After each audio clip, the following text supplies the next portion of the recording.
ജീവിതത്തിൽ വിശുദ്ധി നിലനിർത്തുവാനുള്ള 5 വഴികൾ. നിരന്തരമായ പ്രാർത്ഥനയും ജപമാലയും. വിശുദ്ധിയിലേക്കുള്ള ഏറ്റവും എളുപ്പവഴി പ്രാർത്ഥനയാണ്. നമ്മൾ നേരത്തെ കണ്ടതുപോലെ ജപമാല കൈവിടാതെ പിടിക്കുന്നത് തിന്മയുടെ പ്രലോഭനങ്ങളിൽ നിന്ന് നമ്മുടെ മനസ്സിനെ കാത്തു സൂക്ഷിക്കും.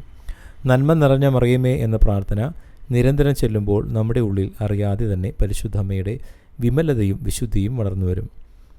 വിശുദ്ധ കുമ്പസാരവും പരിഹാര പ്രവൃത്തികളും. പാപം നമ്മുടെ ആത്മാവിനെ ശുദ്ധി നഷ്ടപ്പെടുത്തുന്നു. അതിനാൽ ഇടയ്ക്കിടെയുള്ള നല്ല കുമ്പസാരം ആത്മാവിനെ കഴുകി വെളുപ്പിക്കുന്നു. ഫാത്തിമയിൽ അമ്മ ആവശ്യപ്പെട്ടതുപോലെ ആദ്യ ശനിയാഴ്ചകളിലെ കുമ്പസാരവും കുർബാന സ്വീകരണവും വഴി നമ്മുടെ പാപങ്ങൾക്ക് പരിഹാരം ചെയ്യുവാനും ആത്മീയമായി കൂടുതൽ ശുദ്ധരാകുവാനും നമുക്ക് സാധിക്കും. ചിന്തകളിലും നോട്ടങ്ങളിലും ഉള്ള സൂക്ഷ്മത. സാത്താൻ വീണുപോയത് അഹങ്കാരം മൂലമാണ്. നമ്മുടെ ഉള്ളിലേക്ക് തിന്മ കടന്നു വരുന്നത് അഹങ്കാരം, അശുദ്ധമായ ചിന്തകൾ, നോട്ടങ്ങൾ എന്നിവയിലൂടെയാണ്. ഹൃദയം എപ്പോഴും നിർമ്മലമായി സൂക്ഷിക്കാൻ മറിയത്തിൻ്റെ വിമല ഹൃദയത്തെ ധ്യാനിക്കുക.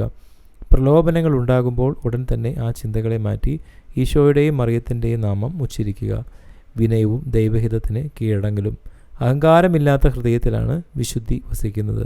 ഇതാ കർത്താവിൻ്റെ ദാസി എന്ന് പറഞ്ഞ് തന്നെ പൂർണ്ണമായി ദൈവത്തിന് വിട്ടുകൊടുത്ത അമ്മയുടെ വിനയം നാം സ്വന്തമാക്കണം.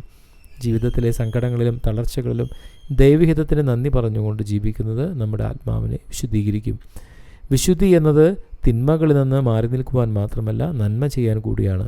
മറ്റുള്ളവരോട് കരുണ കാണിക്കുകയും ക്ഷമിക്കുകയും പ്രാർത്ഥിക്കാൻ ആരുമില്ലാത്ത പാപികൾക്കായി നമ്മുടെ ചെറിയ ത്യാഗങ്ങൾ സമർപ്പിക്കുകയും ചെയ്യുമ്പോൾ നമ്മുടെ ജീവിതം കൂടുതൽ ദൈവത്തോടടുത്തും വിശുദ്ധമായി തീരുന്നു.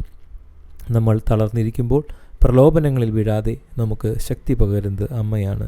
അമ്മയുടെ വിമല ഹൃദയത്തിൽ ആശ്രയിക്കുന്ന ഒരു വ്യക്തിക്ക് വിശുദ്ധി നിലനിർത്തുക എന്നത് വളരെ ലളിതമായി മാറും.